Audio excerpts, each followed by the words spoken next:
At nung dumating ang aking panalangin ay hindi na maikupli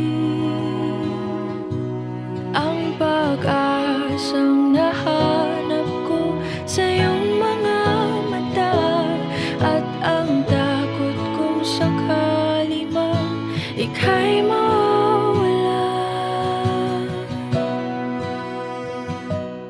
At ngayon, nandyan ka na, di mapaliwanag ang nadarama. Handa ako